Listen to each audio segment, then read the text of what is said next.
Gustavo Uribe, mesmo que essa proposta não seja aprovada em plenário, o presidente Jair Bolsonaro vai desistir de defender o voto impresso?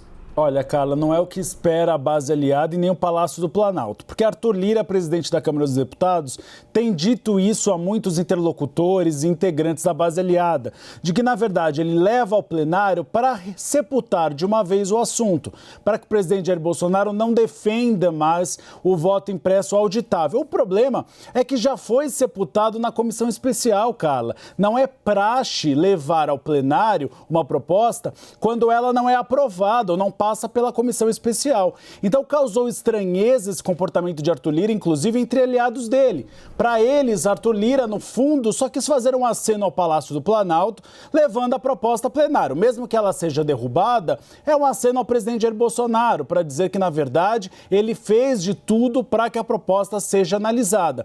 E há também uma percepção dentro do Palácio do Planalto de que, mesmo que o presidente Jair Bolsonaro tenha se comprometido com Arthur Lira de não defender mais o assunto, isso é o que dizem aliados de Arthur Lira, ele deve seguir com este discurso. Inclusive, o filho do presidente, Eduardo Bolsonaro, já busca votos para uma CPI das urnas eletrônicas. Então, não é um assunto que deve cessar com essa votação.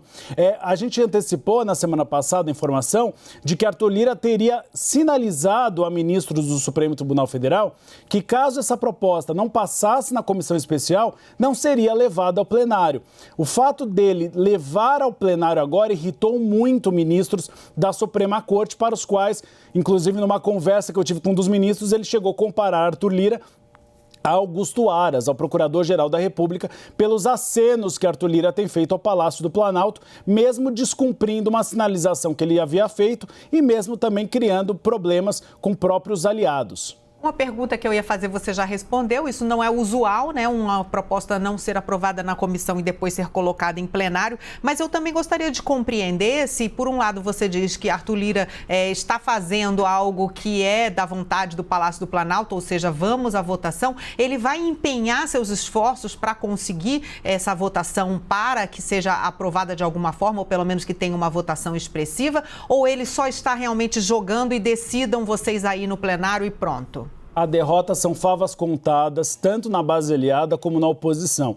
É essa a percepção geral. Na verdade, Arthur Lira teve uma conversa com alguns integrantes do governo naquele dia e aí se chegou à conclusão de que o melhor seria levar a plenário, justamente porque o presidente Jair Bolsonaro defende muito a proposta. O discurso era que, levando ao plenário a proposta estaria sepultada, mas ela já estava sepultada na comissão especial. É isso que gerou muita estranheza entre aliados de Arthur Lira. Na verdade, ele quis fazer um aceno, dando uma nova oportunidade ao presidente Jair Bolsonaro, mas já com a ciência de que essa proposta não será aprovada em plenário. O próprio presidente Jair Bolsonaro tem ciência disso, mas a avaliação de muitos integrantes do Palácio do Planalto com quem eu conversei é que esse tema não cessará e o presidente Jair Bolsonaro continuará defendendo o voto impresso auditável, inclusive colocando em xeque o resultado das eleições de 2014 e 2018, Carla, com essa nova CPI que pode ser criada das urnas eletrônicas. Isso daria um pouco mais de gás ao discurso do presidente Jair Bolsonaro,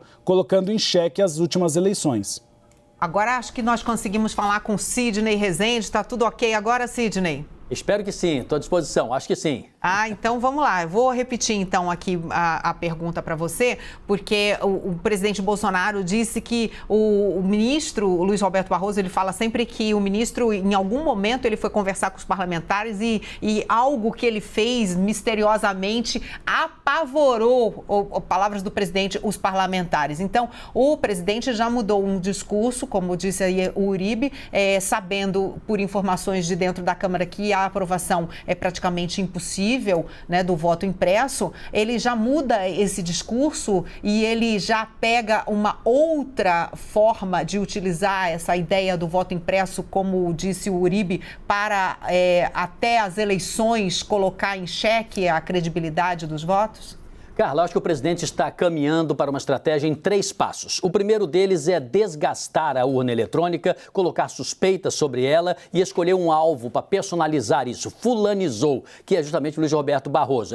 Esse é o primeiro passo. Ele incluiu na agenda algo que não estava prioritariamente nela, né? Ele botou goela abaixo da nação este assunto, que estava completamente fora de qualquer outra exigência, vamos dizer assim, do ordenamento político e de reformas. O segundo passo dele vai ser atacar o novo presidente do Tribunal Superior Eleitoral, Alexandre de Moraes, porque ele vai seguir mais ou menos o mesmo caminho. E ele vai dizer o quê? Olha, eu lutei contra o Supremo, contra as forças do Judiciário, eu tentei, junto ao Congresso Nacional, passar e não passou, eu fiz tudo que eu podia, eu alertei a nação. E ele vai finalmente, já para o final do ano, quando nós tivermos, quem sabe, com 70% dos brasileiros imunizados, escolher o terceiro passo dele. A minha aposta, vocês me cobrem mais adiante, é que ele vai dizer que a eleição estará sob influência de grandes capitais estrangeiros, de uma grande nação que tem interesses aqui e que vai entrar dinheiro caixa 2 e que isso vai desestabilizar a eleição. Então, ele está nessa caminhada, ele ainda não está no meio, né? Ele está com 35% do caminho percorrido. Vamos aguardar, eu acho que é por aí que ele vai. E vai continuar. Vamos lembrar que o Barroso pode ser, assim, vamos dizer, o pinguim, mas o Alexandre de Moraes é o verdadeiro coringa, né? É o inimigo que ele vai mais ter aí motivos para combater, porque Alexandre de Moraes tem os inquéritos na mão que são os mais delicados, os da fake news e o da interferência na Polícia Federal, aquele que foi aberto depois da saída de Sérgio Moro. Então, ele agora vai ter aí um inimigo de peso, vamos dizer, né? Na narrativa que se constrói de que hoje adversários são inimigos, né? Ele terá um inimigo bastante significativo em Alexandre de Moraes, né, Sidney? Mas, cara, se você me permite muito rapidamente, para não atrapalhar o seu tempo aí, ele pode mudar o discurso, dizer que o Alexandre de Moraes é a representação da pessoa mais ditatorial, que ultrapassa os direitos individuais, que acusa os outros, que pune os outros sem atentar para que o outro possa se expressar. Ele pode transformar no Alexandre de Moraes o injusto. É um pouco diferente do Luiz Roberto Barroso, mas continua sendo o ataque ao presidente de então, que Alexandre de Moraes será do Tribunal Superior Eleitoral. É só mudar a terminologia, o caminho e a batida será a mesma.